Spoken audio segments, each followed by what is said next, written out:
In the quiet, polished hallways of a luxurious mansion, a story of silent suffering was unfolding. This is the story of Maya, a young woman who left her village with dreams of a better life, only to find herself trapped in a gilded cage. Her employer, a woman of wealth and influence, presented a benevolent face to the world.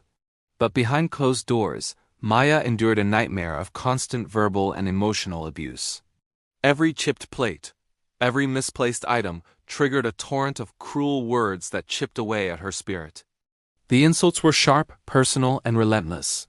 She was called worthless, incompetent, a nobody from a poor village who should be grateful for the scraps she received. The psychological torment was relentless, designed to make her feel small and powerless. Maya tried to speak up. She confided in the other staff, but they were too afraid of losing their own jobs to help. They would lower their eyes and hurry away, their silence a heavy blanket of complicity. She once tried to tell a family friend who was visiting, hoping a person of similar status might be heard. But her pleas were dismissed with a condescending smile. "Oh, she's just dramatic," the friend said, waving a hand dismissively. "You know how these girls can be." It was a devastating blow. Her voice, her reality, was invalidated simply because of her position. She was a househelp, and in their eyes that meant her words held no weight. Society had already judged her. The message was clear. Her suffering was invisible, her pain irrelevant, the loneliness was crushing. At night, in her small, sparse room, the weight of her situation would press down on her. Tears would stream down her face as she looked at a faded photo of her family. She had come to the city to support them, to give her younger siblings a chance at education. How could she go back a failure? How could she explain the invisible wounds she carried? Quitting felt like giving up on them, but staying felt like losing herself piece by piece. The mansion, with its high walls and manicured gardens, became her prison. Every day was a performance, a careful dance of avoiding her employer's wrath, of swallowing insults, of pretending everything was fine. The emotional toll was immense, a constant state of anxiety and fear. But one day, something inside Maya shifted. It happened after a particularly vicious tirade over a minor spill. As her employer's cruel words washed over her, a quiet fire ignited in her heart. She realized that her silence was not protecting her. It was enabling her abuser. If no one would believe her, she would have to make them see. She couldn't fight her employer's power with words alone. She needed proof, undeniable proof that couldn't be dismissed or explained away. A new resolve hardened within her. She was done being a victim. She was going to fight back not with anger, but with intelligence and courage. Her fight for justice began not with a shout, but with a quiet, determined plan. From that day on, Maya became a secret archivist of her own abuse. She used the one tool she had, her old, slightly cracked smartphone. With trembling hands, she would discreetly place it in a hidden corner of the room before her employer entered. She recorded the daily tirades, the demeaning language, the psychological manipulation. The phone's memory filled with recordings of a reality no one wanted to believe. Each recording was a piece of evidence, a validation of her experience. She would transfer the files to a hidden cloud account late at night, her heart pounding with a mixture of fear and empowerment. This secret project became her lifeline, a testament to her sanity in a world that tried to convince her she was imagining things. She was building a case, one painful recording at a time. Weeks turned into months.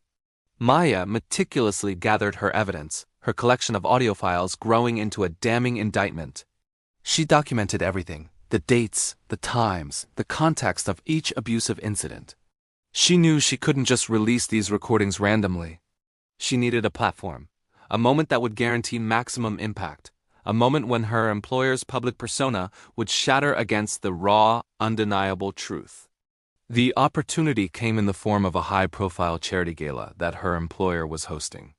It was the social event of the season, with media, philanthropists, and the city's elite in attendance. Her employer would be on stage, accepting an award for her supposed community service and benevolence. The irony was sickening, but it was also the perfect stage for the truth. The night of the gala arrived. The mansion was buzzing with excitement. Maya moved through the crowds, a ghost in her simple uniform, invisible to the glamorous guests. Her heart was a drum against her ribs. She had coordinated with a trusted friend, a tech-savvy young journalist from her village who believed in her cause. As her employer walked onto the stage, beaming under the spotlights, Ready to deliver a speech about compassion and kindness, Maya gave the signal. The journalist, positioned discreetly among the media crew, was ready. He had access to the event's audiovisual system. This was it, the point of no return.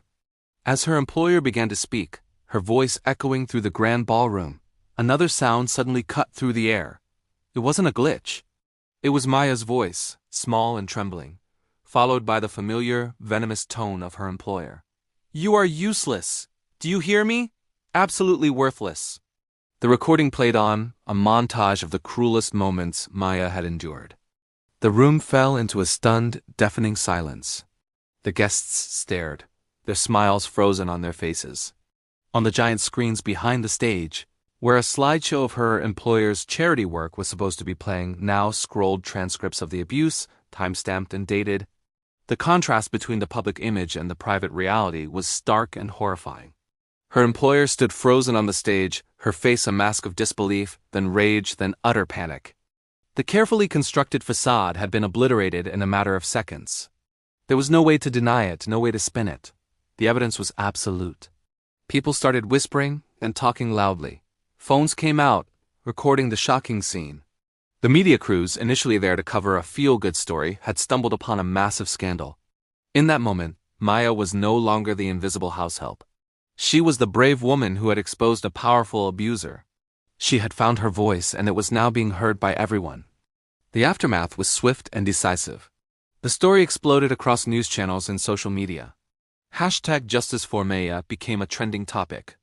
Community leaders and rights organizations, who had previously been unreachable, now rallied to her side, offering legal and emotional support. An investigation was launched, and with the overwhelming evidence Maya had collected, the outcome was inevitable.